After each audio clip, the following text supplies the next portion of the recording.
এখানে সবচেয়ে গুরুত্বপূর্ণ জিনিসটা ভিডিওর প্রথমে বলে দেই, আপনি যদি সহযোগিতা করতে চান এনসিপি কে, ব্যক্তিগত হান্নান মাসুদ, সার্জিস আলম, হাসনাত আব্দুল্লাহ, নাহিদ, এদের কাউকে না, তাদের যে দলীয় অ্যাকাউন্ট আছে সেইখানেই টাকাটা পাঠাবেন, ব্যক্তিগত না। এটা কিন্তু দলের নির্দেশনা আগেই জানাই দিচ্ছি। এবার আসুন বাকি ভিডিওতে।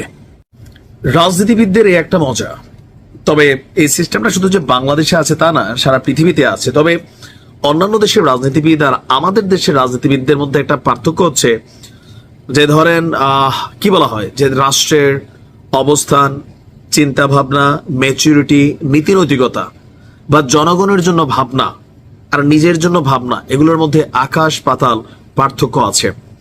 বাংলাদেশের গতানুগতিক যে কয়েকটা রাজনৈতিক দল আছে, নিজস্ব ফান্ডিং এ সম্ভবত এমন কোনো দল নাই যায় নিজে নিজে চলে। একটা অংশে হয়তোবা জামাত তাদের যে সিস্টেম ক্রিয়েট করছে, বিভিন্ন সিস্টেমে যে নিজেদের কর্মীদের মাধ্যমে বা নিজেদের সমর্থকদের মাধ্যমে একটা অবস্থান তৈরি করা, বাট বেশিরভাগই নিজেদের নিবন্ধিত সদস্যরা ফান্ডিং করে থাকে।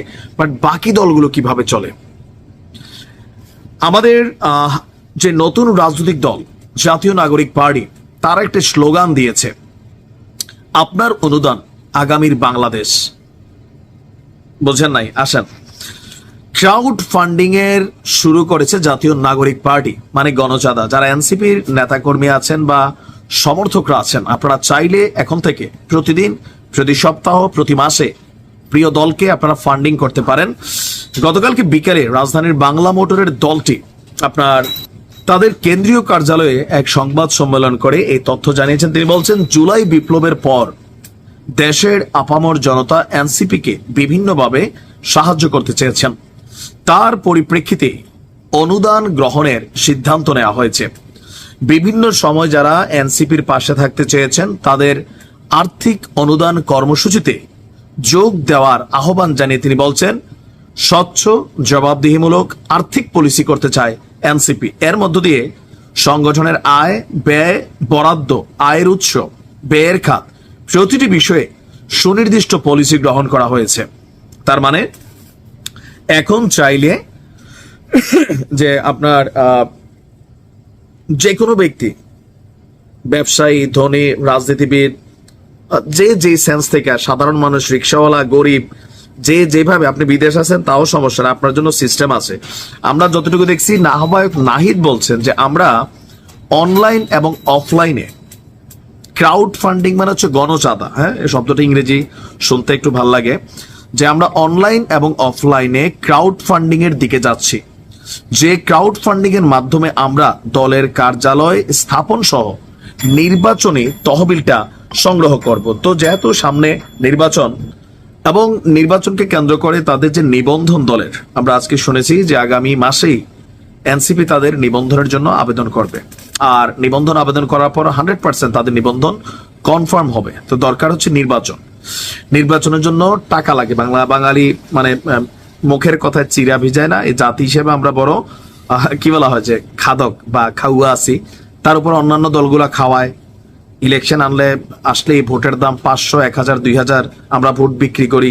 এটা আমাদের পলিটিশিয়ানরা জানে যে সারা বছর ভোটারের খবর না রাখা নির্বাচনের ঠিক আগ মুহূর্তে 1000, 2000 টাকার একটা বান্ডিল দিলে আমরা ভোট বেচে দিব। আমরা এতটুকু চেতনাবাজ জাতি আছি। তো সেই জন্য টাকা দরকার। এখন এনসিপির তো আর প্রতিষ্ঠিত এস্টাবলিশড কোনো ক্যারেক্টার নাই, বা তারা ক্ষমতায় ছিল না যে অতীতের সুযোগ সুবিধা নিয়ে টাকা পয়সা কামাইছে বা ওইরকম ফান্ডিং ইস্যু আছে। তো সেই জন্য তারা আপনার এই ক্রাউড ফান্ডিং বা গণচাঁদা সংগ্রহ করবে, এটা বৈধ।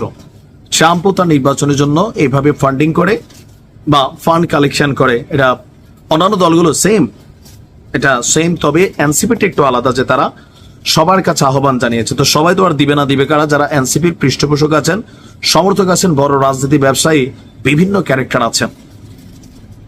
যদি সবকিছু ঠিকঠাক থাকে, এত পরিমাণ টাকা উঠবে, এত পরিমাণ, যে সার্জিস প্রকৃতপক্ষেই 100 গাড়ি না, 1000 গাড়ি নিয়ে এক একজন নেতা কিন্তু মুভমেন্ট করতে পারবে।